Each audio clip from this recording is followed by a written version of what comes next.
지금 생각해보면 저도 참 대단하다 싶을 정도로 힘들었던 날들이 있었어요.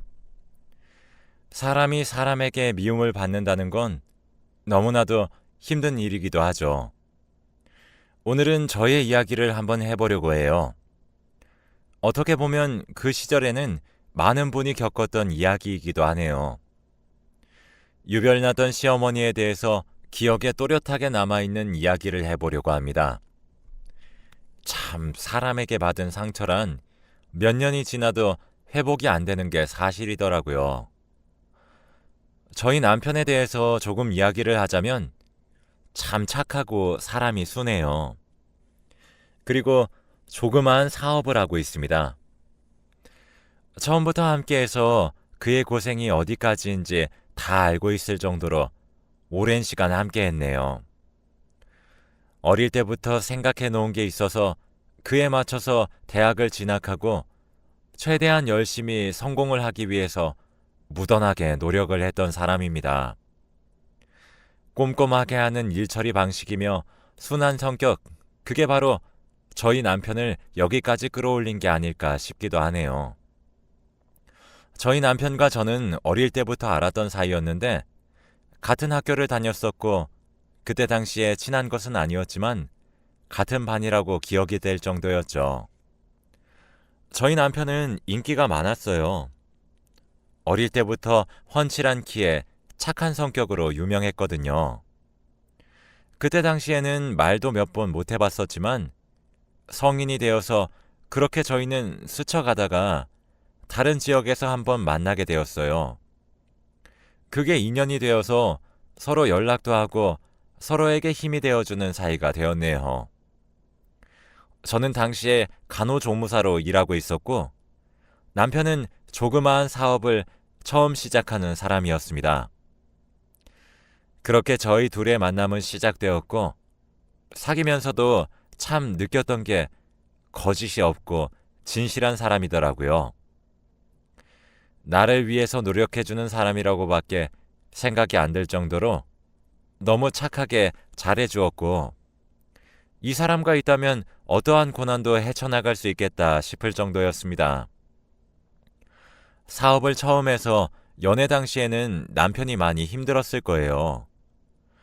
거의 밤을 꼴딱 새우고 오는 날도 많았고 거의 졸면서 데이트를 하는 날들도 많았습니다.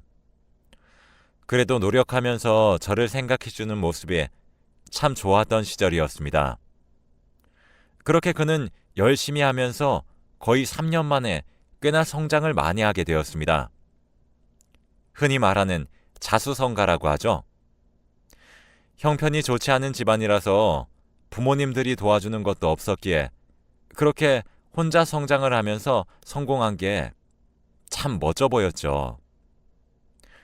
이 사람은 참 될 사람이다 싶었어요.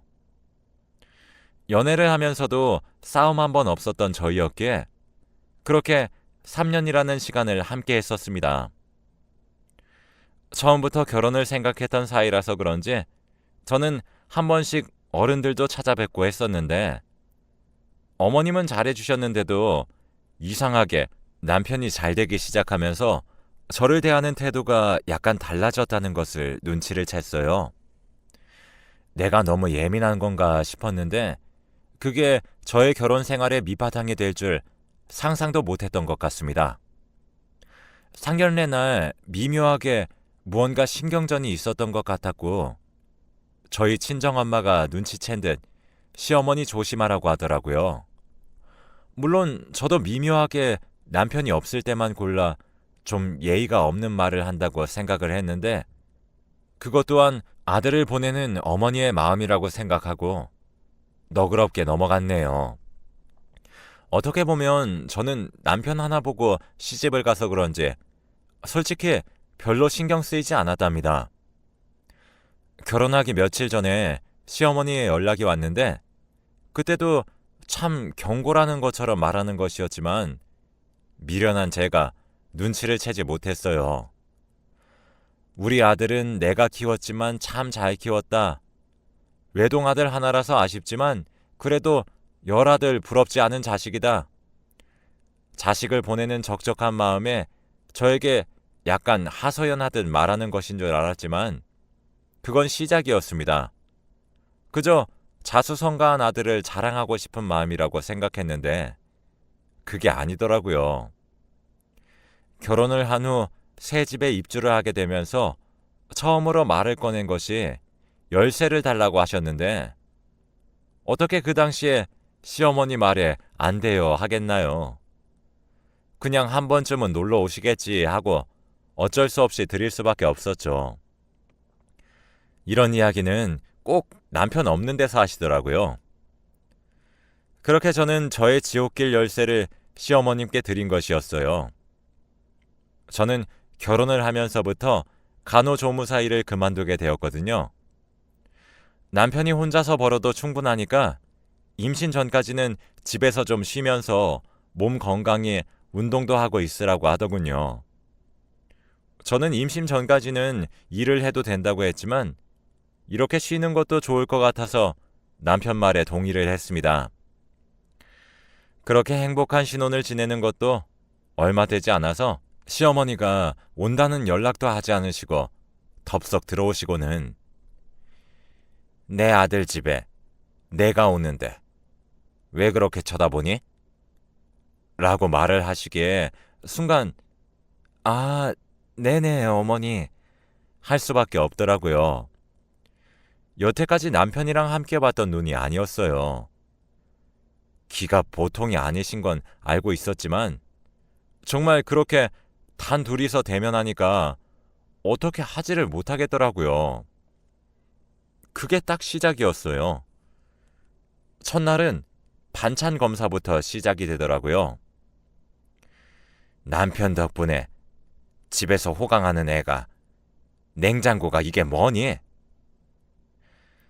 제가 집에 있는 것에 대해서 상당히 불만이 많으셨던지 딱 이것부터 시작을 하시더라고요. 반찬 뒤져서 꺼내놓으시고 냄새 맡으시고 사다 놓은 라면이나 인스턴트 제품들을 꺼내고 아들한테 이런 거 먹이려고 장가 보낸 거 아니라면서 다 버리시더라고요.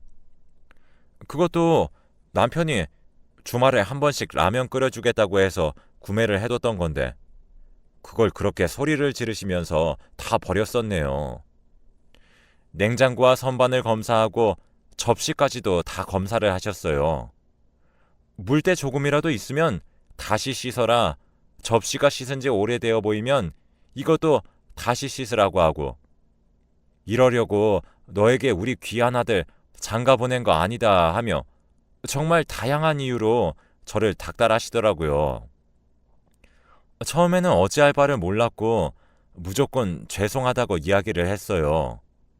저도 시댁살이가 어느 정도 있다는 것은 알고 있었지만 실전으로 겪으니 경험해보지 못한 부분이라서 이게 맞는지 안 맞는지 긴가민가 하더라고요. 물론 반찬 검사나 주방 검사는 시작일 뿐이었답니다. 다음 날에는 옷장을 다 뒤지면서 조금이라도 정장이 구겨져 있으면 꺼내서 다림질을 시키지 않나. 자신이 보는 앞에서 하라며 굳이 앞에서 시키시더라고요.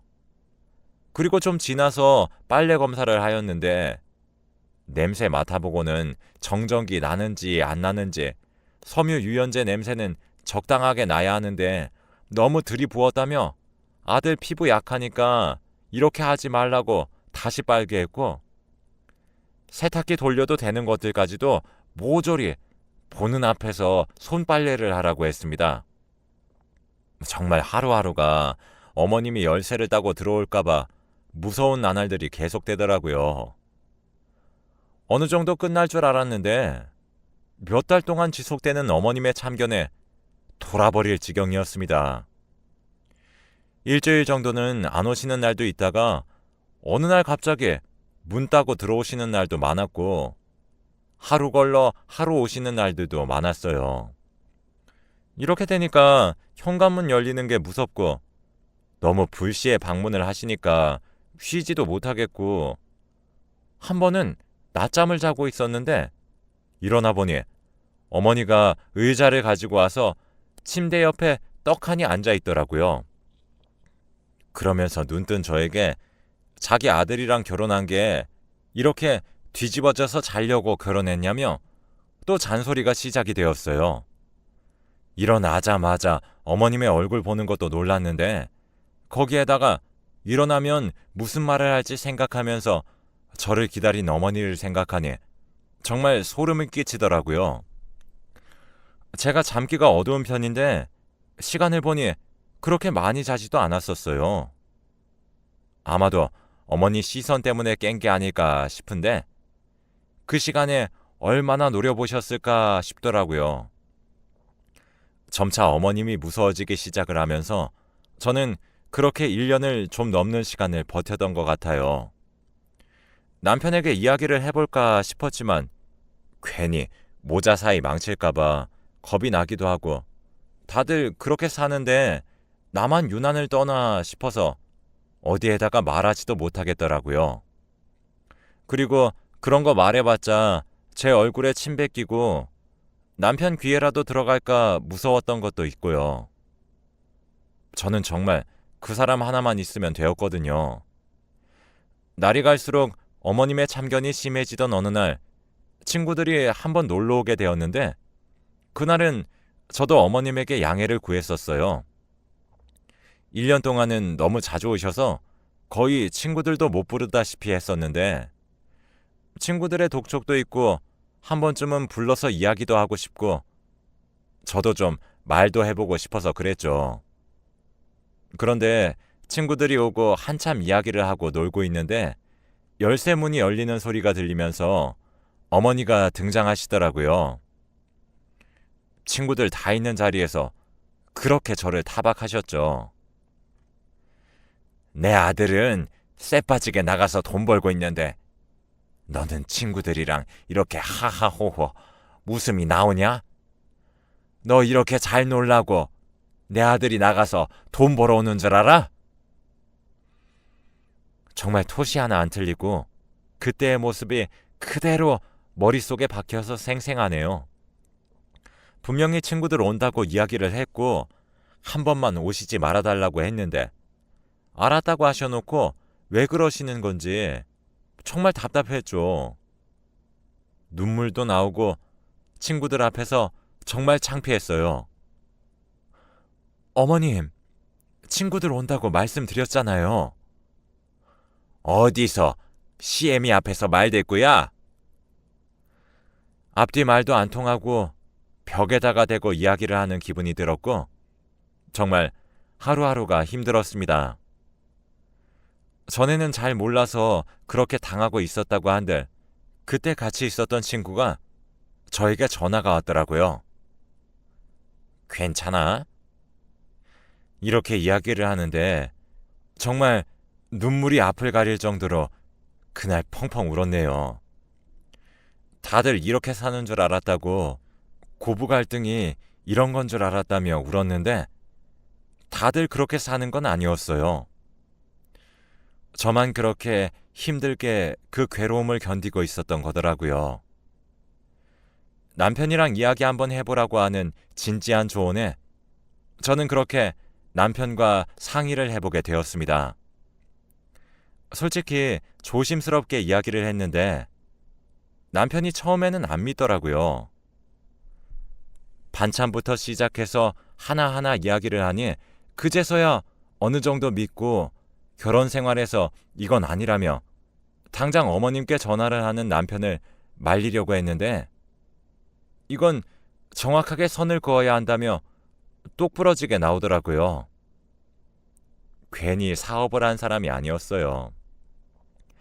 그런데 더 소름 끼치는 건 옆에서 들려오는 어머님의 음성이었습니다. 어머, 참고하라고 이야기해 준 건데 새아가는 기분이 나빴구나. 엄마가 미안하네. 너무나도 상냥하게 울려 퍼지는 음성이었고 시어머니가 저를 바꿔달라 하시더군요. 그동안 섭섭했지? 너무 미안해. 앞으로 내가 잘아마 라고 하셨지요. 이게 진짜인지 싶을 정도로 간절한 어머님의 음성을 들으니 저도 마음이 풀리더라고요.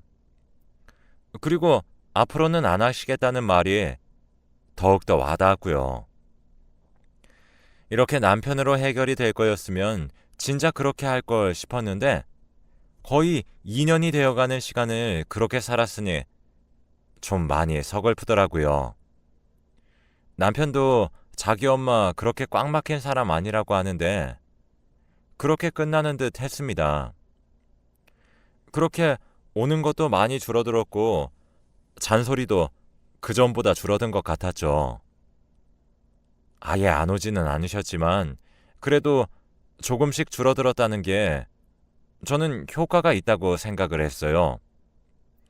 그런데 어느 날 우리 집 옆에 집이 났다며 덜컥 이사를 오셨습니다. 저희에게 상의도 해보지 않으시고요. 그동안 잠잠한 줄 알았던 남편은 또 한 번 어머니에게 이야기하게 되었죠. 그제야 어머님께서 뛰어오셨는데 나는 너희가 좋아할 줄 알았다. 반찬도 해주고 얼마나 좋냐? 너희가 너무 싫으면 내가 다시 이사해야겠다. 하시는데 남편이 이건 아니라고 딱 잘라서 말을 하더라고요. 그때 저를 쳐다보시면서 이야기를 하는데 최대한 참견 안 하고 조용히 살겠다고 하나밖에 없는 아들 옆에서 보고 싶어서 그랬다며 눈물을 보이시는데 저는 모자 사이를 갈라놓는 것 같고 어머니의 시선 때문에 남편을 말릴 수밖에 없더라고요. 어쩔 수 없이 시어머니의 부탁에 남편은 저만 괜찮다고 하면 괜찮다며 넘어가는 듯 했습니다. 다음 날 찾아오셔서는 어떻게 남편이 그렇게 시애미를 몰아붙이는데 너는 그제서야 말릴 수 있느냐 이런 식으로 엄청나게 따지셨죠. 남편에게 한 말도 있어서 그런지 그렇게 집에 오는 것은 점차 줄어드는 것 같았는데 다른 쪽으로 시집살이를 시키기 시작하시더라고요. 장 볼 때 꼭 이야기해라. 장 보는 거 싹 다 목록 적어서 자신의 집 앞에 놔두고 가라 등등 심부름을 엄청 시키기 시작했습니다. 그런데 아마 심부름을 하는 사이에 제가 나간 걸 알고 계속 들락날락 거리신 것 같더라고요. 가끔 위치도 바뀌어 있고 여기저기 바뀌는 게 있어서 살짝 눈치를 챘었습니다. 저도 참 웃긴 게 그냥 안 마주치는 게 훨씬 더 낫다는 생각이 들어서 모른 척을 했었어요. 사람이 참 웃기죠? 그게 저는 그나마 나았던 거였어요. 그렇게 몇 년을 지내다 저는 드디어 임신을 하게 되었고 아이가 태어났어요. 의사도 힘들다고 했었는데 저희의 노력이 하늘에 닿았던 건지 그렇게 저희는 기적적으로 아이를 가지게 되었네요. 그런데 이제는 아이를 봐주겠다는 핑계로 눌러 앉으시더라고요. 손주 태어나기를 손꼽아 기다린 사람 마냥. 그런데 아이를 봐주시는 건 아니었어요. 아이 태어나면 정말 잠도 못 자고 너무 힘들다는 거 다들 알고 계실 거예요. 특히 저희 아이는 우는 게 너무 심해서 정말 밤에도 그리고 낮잠도 못 자고 앉아서 어르고 달래고 했던 나날들이었어요. 거기다가 낮에는 어머님까지 오셔서 밥 해달라, TV 채널 바꿔달라, 뭐 먹고 싶구나 하면서 엄청나게 무언가를 시키더라고요. 아이와 어머니 같이 겹치니까 정말 죽고 싶은 심정이었습니다. 그날 한 번은 폭발을 했는데 시어머니에게 정말 바락바락 따졌던 것 같아요. 거의 몇 년간 한 번을 반항하지 않고 남편에게 이야기를 했던 게 다였는데 아마 육아 스트레스와 함께 저도 약간 정신이 나간 듯 했었습니다. 어머니, 도대체 왜 이러시는 거예요? 그런데 제 말을 기다렸다는 듯이 내 아들한테서 언제 떨어질 거야? 라고 하셨습니다. 그냥 제가 너무 싫었던 거죠.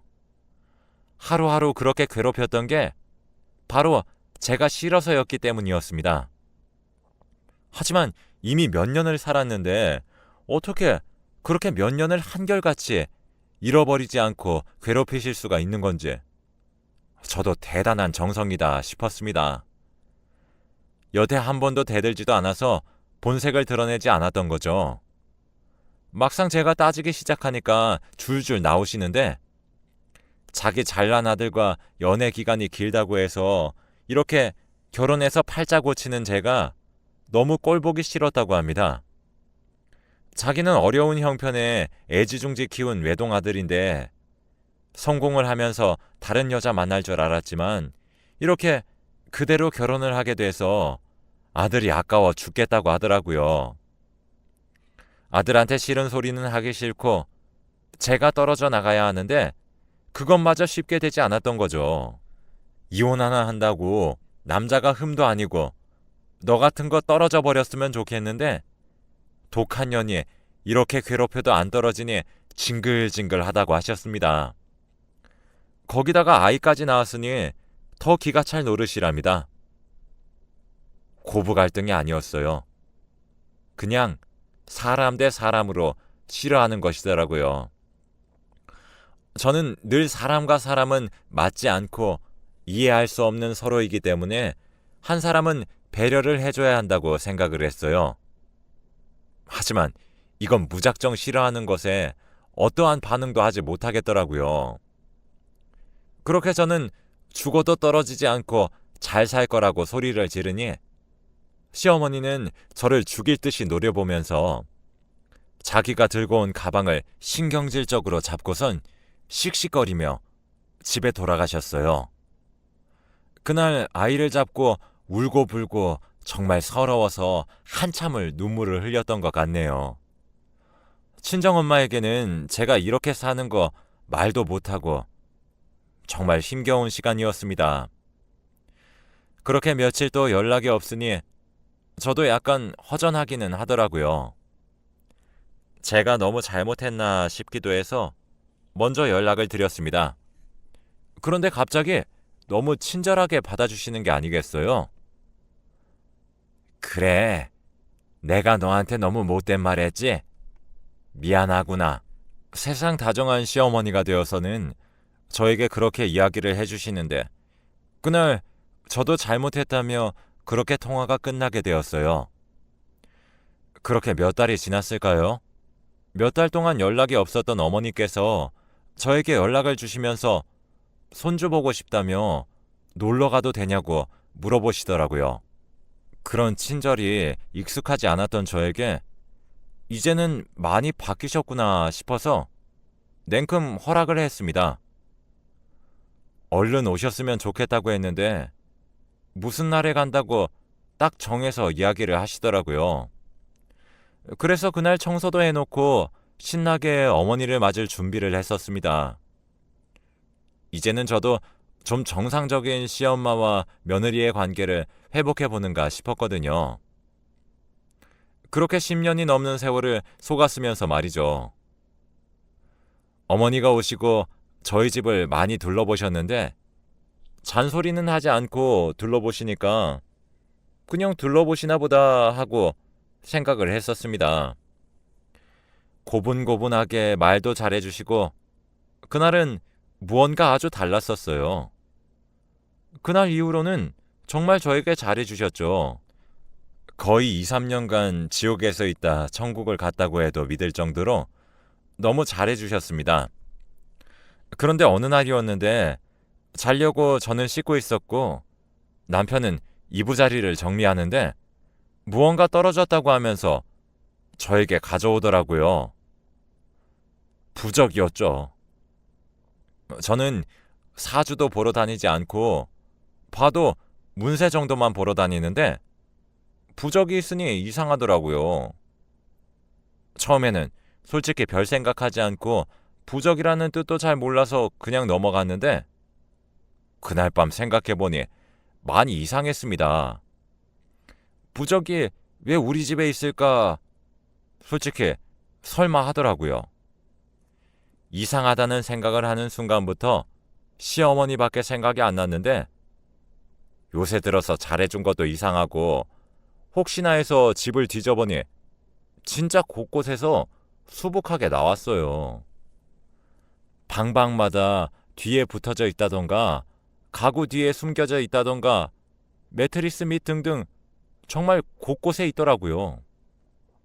찝찝하기도 해서 부적 들고 점집에 가서 물어보는데 어디 원한 산 일 있냐고 물어보더라고요. 사람과 사람 사이를 나쁘게 만드는 부적이라면서요. 알고 보니 저희 어머님께서 2, 3년 동안 계속 용하다는 곳은 다 찾아다니면서 썼던 거예요. 무슨 날에 오겠다 하는 것도 무당이 알려주는 날에 맞춰서 왔던 게 아닐까 하는 추측입니다. 늘 오실 때마다 이곳저곳 돌아다닌 이유가 계속 부적을 가려고 했던 모양이더라고요. 저를 떼내기 위해서요. 소름 끼쳤어요.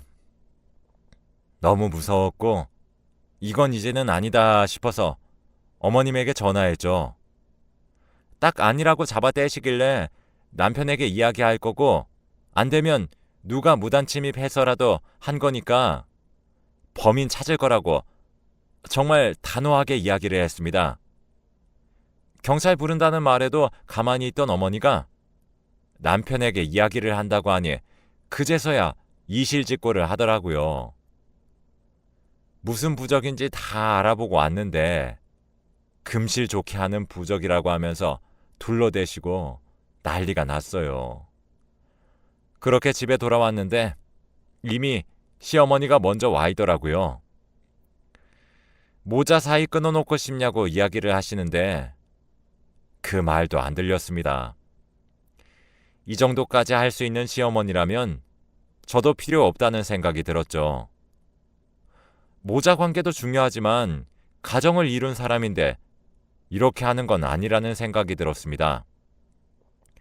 퇴근해서 오는 남편 앞에서 부적을 뿌렸더니 어머님이 사색이 되더라고요. 남편에게도 금실 좋아지라고 붙인 부적이라고 둘러대는데 저는 딱 잘라서 이야기했습니다. 혹시나 해서 점집도 다녀왔는데 사람과 사람을 떼어놓는 부적이라고 원한이 있는 사이가 아닌 이상 잘 부탁도 안 받는다고 하면서 말이죠. 남편 앞에서 그렇게 믿어달라고 빌다가 남편이 지금이라도 솔직하게 말해달라고 울면서 사정을 했더니 결국 말을 하더라고요. 그렇게 저희의 시어머니와 며느리 사이는 끝이 났습니다. 그동안 시어머니와 있었던 일 모두 말하라고 하더라고요. 그래서 숨김없이 다 말했어요. 이제는 저희 아이를 위해서라도 이렇게 있어서는 안 될 것 같다는 생각이 들었습니다. 남편은 바로 이사를 했고 시어머니에게는 연락도 하지 말라고 하면서 저의 연락처도 바꾸고 알려주지도 않더라고요. 명절에는 남편만 잠시 몇 시간 있다가 갔고 저와 저희 아이는 가지 않았습니다. 갈라놓고 싶지 않았던 모자 사이지만 결국 이럴 수밖에 없었네요. 남편은 이제 일체 시어머니의 이야기도 하지 않고 그렇게 저희 가족만 보고 살아가고 있습니다. 거의 15년이 되는 시간 동안 고생을 하고 3년 동안은 편안하게 살지도 못했고 이제 2년 정도 마음을 놓으면서 살고 있는데 지금에서야 이야기를 할 수 있게 되었네요. 막상 써보니 저도 정상은 아니었던 것 같아요. 우리 가족의 흉이 될까봐 이야기도 하지 못했던 제 가족의 이야기였습니다. 지금은 남이 되어버렸지만 그래도 좀 남다른 것 같아서 이렇게 속풀이할 겸 이야기를 해보게 되었네요. 지금은 마음이 많이 편한 상태입니다. 저도 이제는 행복하려고 해요. 긴 글 읽어주셔서 감사하고 항상 행복하기만 바라겠습니다. 감사합니다.